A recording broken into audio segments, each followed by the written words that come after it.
imagine this. You see ripples in the teeming water below you. Maybe you think you saw a large, dark object moving beneath the surface of the water. Could there be something down there? Well, this might sound like a scene from a chilling horror movie, but it's more like the site of what started a legend that emerged here on Delmarva in the 1970s and 80s. You may have heard stories of Chessie, a sea serpent that called the Chesapeake Bay its home and became a fascinating topic for cryptozoologists. But Chessie represents much more. We're happy to be joined today by Dr. Eric Cheezum, a history professor and the author of a new book titled Chessie, A Cultural History of the Chesapeake Bay Sea Monster. Thanks for being here with us. Thanks for having me. So tell us about your personal connection to Chessie. Well, my connection with Chessie started in 1978 when the monster was born, because that's the year I was born too. And I grew up with Chessie in the 1980s. It was very much a 1980s phenomenon, and I think most Eastern Shore kids kind of grew up with Chessie and thrilled to what was being reported about what was being sighted out in the bay. Yeah, so why do you think that this captured everybody's imagination? They're so interested in it. Well, I think, you know, the 1970s started, well, late 1960s started an era of New Age, paranormal kind of investigation type things that peaked with things like In Search Of. I don't know if you recall Leonard Nimoy. Yeah. I think we were all terrified of the theme music to In Search Of. Yes.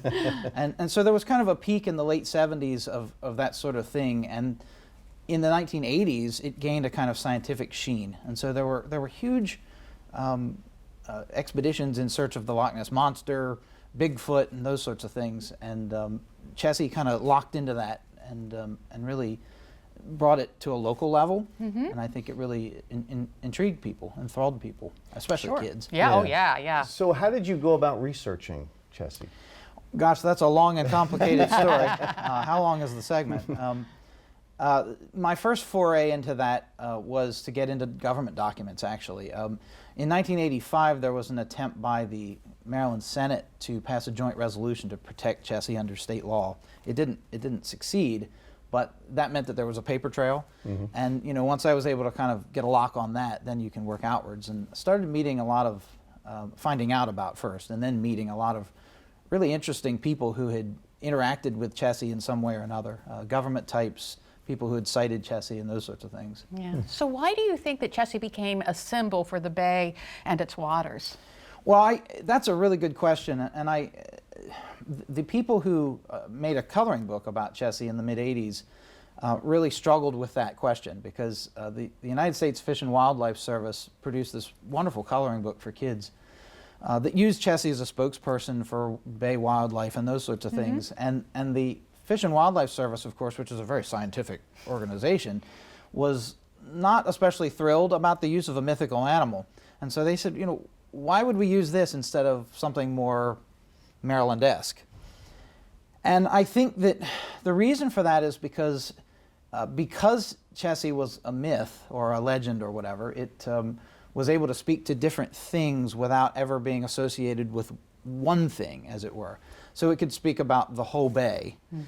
So there was that sort of intellectual thing to it. But the other part of that, I think, is that Chessie is an expression of what was happening in the Bay region in the late 70s and into the early 80s, from environmental concerns to suburban development, to, I think, a cultural interest in the Chesapeake. There's a real rising tide of interest in what the Chesapeake represented, you know, the maritime heritage, the waterman heritage of the Bay. And somehow that monster was able to pull all that together and represent those things. How about that? So I guess those are all the reasons why it's important for everyone to learn about Chessie. Well, or are there others? ask a historian why you should learn about history, and they'll give you lots of answers to that. I think for me, the reason you should learn about Chessie is because it is simultaneously a tale about Maryland and about the Bay. It's a really interesting story. It's good pop culture, but it's also a cautionary tale, because Chessie appears because people are developing around the bay. They're building houses, they're building exclusive areas around the bay, and so people are focusing on the bay in a new way in the 1980s. And while it is a wonderful thing to have a sea monster in the bay, it is maybe not so wonderful to be developing around what I call the ring around the bay. Okay, all right. So how can folks get a hold of the book? Gosh, they can find it on Amazon. That's probably the easiest way to do that. It's also for sale at all your good bookshops. If you go up the road to Barnes & Noble, I think that they have it on the shelf down there. And it's, every quality bookseller, I think, is what they used to say. So Good. It's called Chessie, A Cultural History of the Chesapeake Bay Sea Monster. And the author is Dr. Eric Cheezum. Eric, thank you so much Thanks for coming having me. in. That's very fascinating.